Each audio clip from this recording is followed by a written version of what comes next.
ಸಿಪ್ಪೆ ಬಿಡಿಸ್ಕೊಂಡಾಗಿದ್ದೆ. ಒಳಗೆ ಏನಾದ್ರೂ ಹುಳ ಇದ್ರೆ ಹೀಗೆ ಬಿಡಿಸಿ ಎಲ್ಲ ನೋಡ್ಕೊಳ್ಳಿ. ಈಗ ಇದನ್ನ ಸ್ಮ್ಯಾಶ್ ಮಾಡೋಣ. ಈ ತರ ಎಲ್ಲ ಸಿಪ್ಪೆ ಬಿಡಿಸ್ಕೊಂಡು ಇದನ್ನ ಹೀಗೆ ಸ್ಮ್ಯಾಶ್ ಮಾಡ್ಕೊಳ್ಳಿ ಸಣ್ಣದಾಗಿ. ಓಕೆ, ಈಗ ಈ ಚಟ್ನಿಗೆ ಈರುಳ್ಳಿದು ಒಗ್ಗರಣೆ ಮಾಡಿ ಹಾಕಬೇಕು. ಸೊ ಎಣ್ಣೆ ಕಾಯಿಸ್ಲಿಕ್ಕೆ ಇಟ್ಟಿದ್ದೀನಿ 2 ಸ್ಪೂನು. ಇದಕ್ಕೆ ಕೊಬ್ಬರಿ ಎಣ್ಣೆ ಆದರೆ ತುಂಬ ಚೆನ್ನಾಗಿರುತ್ತೆ. ಕೊಬ್ಬರಿ ಎಣ್ಣೆ ಇವಾಗ ಇಲ್ಲಿಲ್ಲ, ಅದಕ್ಕೆ ಇದನ್ನು ಹಾಕಿದ್ದೀನಿ ನಾನು. ಸಾಸಿವೆ ಹಾಕೋಣ. ಈಗ ಇದಕ್ಕೆ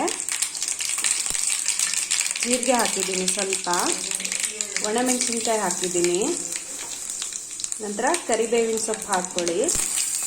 ನೀವು ಒಗ್ಗರಣೆಗೆ ಏನೇನು ಹಾಕ್ತೀರಲ್ವ ಅದೆಲ್ಲ ಹಾಕೋಬಹುದು, ಬಟ್ ಬೆಳ್ಳುಳ್ಳಿ ಹಾಕಲ್ಲ ಇದಕ್ಕೆ. ಈಗ ಇದಕ್ಕೆ ಈರುಳ್ಳಿ ಕೂಡ ಹಾಕೋಣ. ಈರುಳ್ಳಿಯನ್ನ ಜಾಸ್ತಿ ಫ್ರೈ ಮಾಡ್ಕೋಬಾರ್ದು, ಹಾಗೆ ಸ್ವಲ್ಪ ಬಿಸಿ ಮಾಡ್ಕೊಂಡ್ರೆ ಸಾಕು. ಈರುಳ್ಳಿ ಎಣ್ಣೆಗೆ ಹಾಕಿದ ತಕ್ಷಣ ಆಫ್ ಮಾಡಿದ್ರೆ ಫ್ಲೇಮನ್ನು ಆಫ್ ಮಾಡಿಬಿಡಿ. ಸ್ವಲ್ಪ ಹಸಿ ಈರುಳ್ಳಿಯನ್ನ ಹಾಗೆ ಇಟ್ಕೊಂಡು ಡೈರೆಕ್ಟ್ ನಾವು ಸ್ಮ್ಯಾಶ್ ಮಾಡ್ಕೊಂಡು ಇಟ್ಕೊಂಡಿದೀವಲ್ವಾ ಬದನೆಕಾಯಿ, ಅದಕ್ಕೆ ಆಡ್ ಮಾಡಿಬಿಟ್ರೆ ಆಯ್ತು. ಸ್ವಲ್ಪ ಹಸಿ ಈರುಳ್ಳಿಯನ್ನು ಇಟ್ಕೊಂಡಿದ್ದೆ, ಅದನ್ನ ನಾನು ಇಲ್ಲಿ ಹಾಕ್ತಾ ಇದ್ದೀನಿ.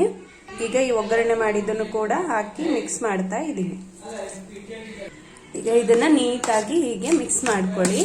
ಉಪ್ಪು ನಿಮಗೆ ಎಷ್ಟು ಬೇಕೋ ಅಷ್ಟನ್ನ ಹಾಕೊಂಡು ಚೆನ್ನಾಗಿ ಮಿಕ್ಸ್ ಮಾಡ್ಕೊಳ್ಳಿ. ನಾನಿಲ್ಲಿ ನನಗೆ ಸ್ವಲ್ಪ ಉಪ್ಪು ಕಡಿಮೆ ಬೇಕು, ಹಾಗಾಗಿ ಸ್ವಲ್ಪ ಹಾಫ್ ಸ್ಪೂನ್ ಅಷ್ಟು ಹಾಕೋತಾ ಇದ್ದೀನಿ. ನಿಮಗೆ ಎಷ್ಟು ಬೇಕೋ ಅಷ್ಟು ಹಾಕಿ ಕಲಸಿ. ನೋಡಿ, ಈ ಚಟ್ನಿ ರೆಡಿ ಆಯಿತು. ನಿಮಗೆ ಈ ರೆಸಿಪಿ ಇಷ್ಟ ಆಗಿದೆ ಅನಿಸುತ್ತೆ. ಸೊ ನಿಮಗೆ ಇಷ್ಟ ಆಗಿದ್ರೆ ಇದನ್ನು ಲೈಕ್ ಮಾಡಿ, ಶೇರ್ ಮಾಡಿ ಫ್ರೆಂಡ್ಸ್.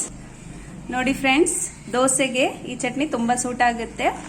ಚಟ್ನಿ ಪುಡಿ ಮತ್ತೆ ಚಟ್ನಿ ಎರಡೂ ಹಾಕಿದ್ದೀನಿ. ಇವತ್ತು ರಾಗಿ ದೋಸೆ ಮಾಡಿದ್ದೀನಿ. ರಾಗಿ ದೋಸೆ ಕೂಡ ತುಂಬ ಚೆನ್ನಾಗಾಗುತ್ತೆ. ಈ ರೆಸಿಪಿ ಇಷ್ಟ ಆಗಿದ್ರೆ ಲೈಕ್ ಮಾಡಿ, ಶೇರ್ ಮಾಡಿ. Thank you friends.